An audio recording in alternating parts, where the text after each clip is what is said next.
তোর ছোট ভাই তার বউ আমার বাড়ি থেকে বাইর করে দিছে। আমার তো সামনে কোনো জায়গা নাই, ভিক্ষা করতেছি। আমি নাকি তোর ভাইয়ের কাছে বুঝাই গেছি, তোর ভাইয়ের শ্বশুর শাশুড়ি তারা বেড়াতে আইছে, আমি থাকলে নাকি আগে থাকার জায়গার সমস্যা হয়ে যায়, লেগে আমার কইলে বাড়ি থেকে চলে যেতে। সবই বুঝলাম তোমার কথা, বাসায় গেল না কেন? তুমি তোমার বাসা চেনো? আমি চাই না আমার লেগে তোকে ফ্যামিলিতে আবার অশান্তি হোক, তোরা ভালো থাক, আমি এইটাই চাই। আমার নিয়ে কোনো চিন্তা করিস না বাজার। তোমার পাইছি আমি এতদিন পরে, আমার বাসা চলো। বাসা যাবে মানে? আর বাসা যাবে কেন যাবে? তোমার মাকে কি এমনি এমনি বের করে দিছে তোমার ভাইয়ের বউ? নিশ্চয়ই কিছু করছে, আর নাহলে অকারণ তোকে বের করে দেয় না।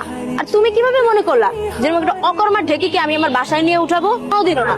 তোমার ছোট ভাইয়ের বউ যেহেতু রাখতে পারেনি, আমি কেন রাখবো? কখনোই না। আমার মা আমার বাসা যাবে, তোমার সমস্যা কি? আমি তো বুঝলাম না। আমার সমস্যা আছে। তোমার মায়ের গেটআপ দেখো, অবস্থা দেখো। আমাদের বাসায় আমার বাবা থাকে, আমার বাবার সামনে যদি তোমার মাকে নেই তো আমি কি বলবো তাকে যে কেন হুট করে এইভাবে ফকিন্নি ভিক্ষুক অবস্থায় নিয়ে আসছি? তখন এক্সপ্লেইন করবে আমার বাবার সামনে যে তোমার ছোট ভাই আর ছোট ভাইয়ের বউ তোমার মাকে ঘর ধাক্কা দিয়ে বের করে দিছে আর তুমি নিয়ে আশ্রয় দিছো। কিভাবে শ্বশুরের সামনে কথা বলবা? আমার বাবা যতদিন আমার বাসায় আছে, তোমার মা কেন, তোমার কোনো আত্মীয় স্বজন আমি নিবো না। তুমি আমার মাকে ভিক্ষুক বললা? ভিক্ষুককে ভিক্ষুক বলবো না তো কি বলবো? ম্যাম সাহেব বলবো? সে আমার মা, সে আমাকে গর্বে ধারণ করছে। তুমি যদি আরেকটা কথা বলো হরিনামকে, মা চলো তুমি আমার বাসা চলো। আমি দোয়া করি তোরা ভালো থাক, আমার জন্য অশান্তি দরকার নাই। ভালো থাক বাবা। মা মা, তোমার এত বড় সাহস, তুমি রাস্তাঘাটে আমার গায়ে হাত তুলছো, তাও আবার তোমার ওই গরিব ফকিন্নি মার জন্য? দেখো, মুখে লাগাম দাও, আমি বলতেছি মুখে লাগাম দাও। তুমি আমার মাকে আজে বাজে কথা বলছো, এই জন্য আমি তোমার গায়ে হাত দিচ্ছি। আমি কি মিথ্যা কিছু বলছি? হ্যাঁ, যা সত্যি আমি তাই বলছি। তোমার মা তো একটা অলক্ষী। তোমার মা যদি এতই ভালো হতো তাহলে তোমার ছোট ভাইয়ের কাছে টিকতে পারলো না কেন? হ্যাঁ, সেটাও তো তার ছেলে।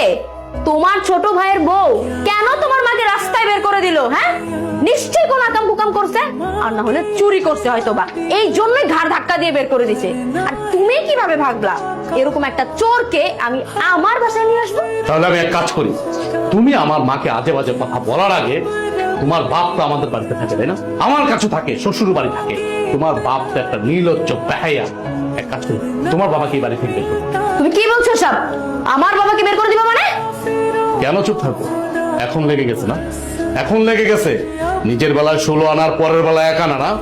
শোনো, তুমি ভেবেছিও না আমি তোমাকে কখনো বলছি, এখনো বলি, এটা কিন্তু আমার কথা না। এই রাস্তাঘাটে যে মহিলাটা ভিক্ষা করতেছে, এটা কিন্তু আমার মা।